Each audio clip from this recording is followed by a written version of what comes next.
नमस्कार साथियों, स्वागत है आप सभी का हमारे YouTube channel all educate info में।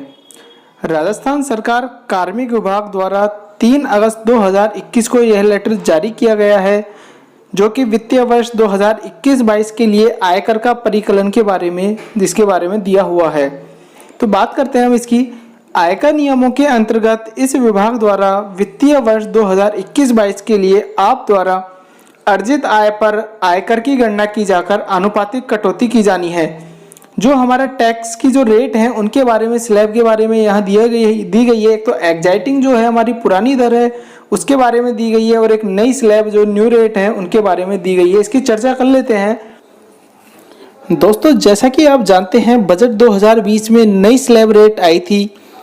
इस असेसमेंट ईयर 2021-22 फाइनेंशियल ईयर 2020-21 की टैक्स रिटर्न फाइलिंग हो रही है।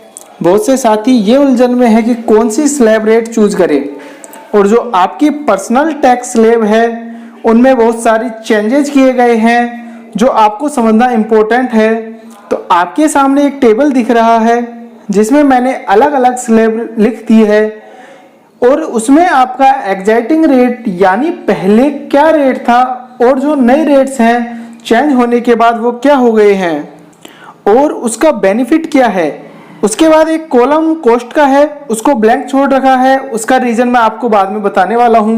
तो हम आते हैं स्लैब पर और समझते हैं कि अगर आपकी स्लैब 2,50,000 2.5 लाख रुपए वाली है, यानी आपकी इनकम 2.5 लाख रुपए तक है, तो अभी तक इस पे कोई टैक्स पे नहीं करना होता था, और नई टैक्स रेट में भी आपको इसमें कोई टैक्स पे नहीं करना है। तो यहाँ पर न ही कुछ बेनिफिट है और न ही इसकी कोई कॉस्ट है। अगर आप 2.5 लाख से 5 लाख वाली स्लैब में आते हैं तो अभी तक उस पर जो रेट था वो 5% था, और नया रेट भी 5% होगा। बट यहाँ पे आपको ध्यान देना है, एक रिबेट होती है, एक छूट होती है अंडर सेक्शन 87A। अगर आप इस स्लैब में आते हैं यानी कि आपकी इनकम 2.5 लाख से 5 लाख रुपए के बीच है, तो ये अंडर सेक्शन 87A। अगर आप इस स्लैब में आते हैं यानी कि आपकी इनकम 2.5 लाख से 5 लाख रुपए के बीच है, तो आपको उस पर कोई टैक्स पे नहीं करना है, क्योंकि वो रिबेट से एडजस्ट हो जाती है। यहाँ पर भी कोई डिफरेंस नहीं है, बेनिफिट और कॉस्ट दोनों बराबर हैं। अब आते हैं नेक्स्ट स्लैब में, जहां पे आपकी इनकम 5 लाख से 7.5 लाख के बीच में है। तो यहाँ पर अभी तक एग्जाइटिंग रेट जो हुआ करता था वो 20% था, जिसे घटाकर 10% कर दिया गया है। तो यहाँ पर देखा जाए तो 10% कम टैक्स पे करना पड़ रहा है। 2.5 लाख का 10% यानी कि 25,000 रुपये का बेनिफिट आपको दिख रहा है। यहाँ पर कॉस्ट क्या है ये आपको बताऊंगा थोड़ी देर में। इसके बाद आप 7.5 लाख से 10 लाख के बीच की इनकम में आते हैं, तो अभी तक इस पर भी टैक्स रेट 20% था, जिसे घटाकर 15% कर दिया गया है। यहाँ पर भी आपको 5% का बेनिफिट दिख रहा है। तो 2.5 लाख का 5% यानी कि हो गया 12,500 रुपये।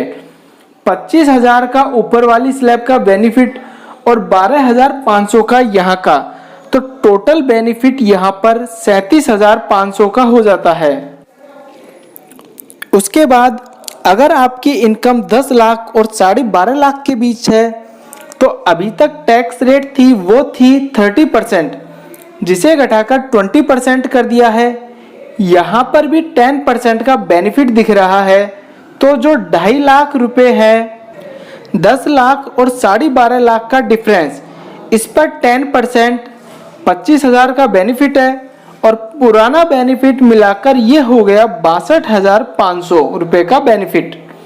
इसी प्रकार से आपकी इनकम 12.5 लाख से 15 लाख के बीच है, तो अभी तक जो टैक्स रेट था वो था 30%, और इसे घटाकर 25% कर दिया गया है। 5% को जो है बेनिफिट है, यहाँ पर अगेन जो 2.5 लाख का डिफरेंस है 15 लाख और 12.5 लाख का, उसमें 5% होता है। 12,500 और एग्जाइटिंग बेनिफिट में अगर जोड़ दें तो आपका टोटल बेनिफिट हो गया है 75,000 रुपये का। अगर आपकी इनकम 15 लाख या उससे ज़्यादा है तो पहले भी टैक्स रेट 30% थी, अभी भी टैक्स रेट 30% है, तो आपको जो टैक्स बेनिफिट हुआ वो 75,000 का कंटिन्यू रहेगा। यानी कि आपकी इनकम 15 लाख या उससे ज़्यादा है तो आपके लिए टैक्स बेनिफिट 75,000 ही चलता रहे। अब यहाँ पे सबसे इम्पोर्टेंट चीज़ यह है कि यहाँ पर जो स्कीम है ये ऑप्शनल है। जो नई टैक्स रेट है, हमारी स्लैब रेट है, वो ऑप्शनल है। आप चाहे तो ले सकते हैं, नहीं तो आप पुरानी पर भी आ सकते हैं। तो आप बोलोगे कि टैक्स रेट कम होती है तो हर कोई इस ऑप्शन को चूज करेगा, पर यहाँ पर एक छोटा सा कैच है।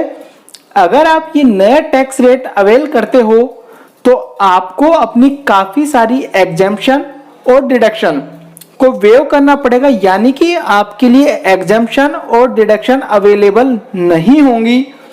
अब वो कौन सी डिडक्शन, कौन सी एग्जेम्पशन अवेलेबल नहीं होगी, तो यदि आप सेकंड ऑप्शन ऑप्ट करते हैं तो स्टैंडर्ड डिडक्शन नहीं मिलेगी। साथ ही आपको चैप्टर 6A की डिडक्शन भी अवेलेबल नहीं होगी।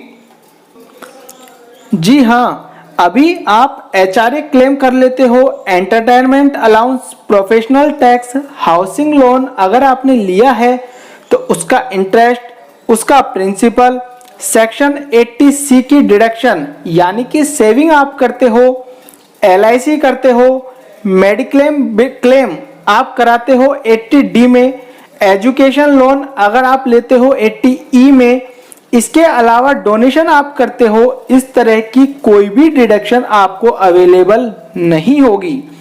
जबकि सैलरीड पर्सन के लिए ये डिडक्शन बहुत ही ज़्यादा मैटर करती है। अगर आप ऑप्शन 2 में जाते हो तो ये डिडक्शन आपको छोड़नी होगी। जो पर्सन सेविंग करते हैं, इन्वेस्टमेंट करते हैं, जो HRA क्लेम करते हैं और साथ ही जिन्होंने हाउसिंग लोन लिया हुआ है, उनके लिए ऑप्शन 2 किसी भी काम का नहीं है और कोई टैक्स सेव नहीं हो रहा। पर ये ऑप्शन उनके लिए अच्छा है जो अभी बिगिनर होते हैं, अभी नई नई जॉब ज्वाइन की है, कोई इन्वेस्टमेंट भी नहीं किया है, उनके लिए ऑप्शन 2 बढ़िया रहेगी।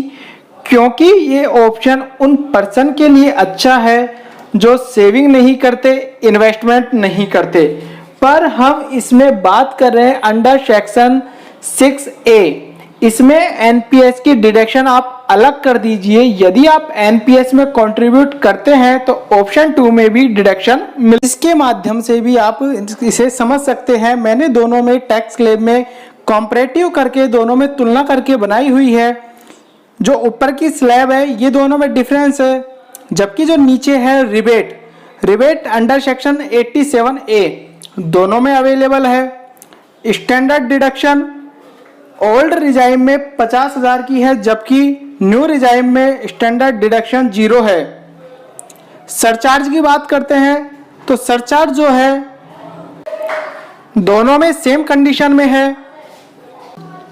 हेल्थ एंड सेस की जब बात करते हैं तो दोनों में बराबर है, 4% ओल्ड रिजाइम में भी है जबकि न्यू रिजाइम में भी है।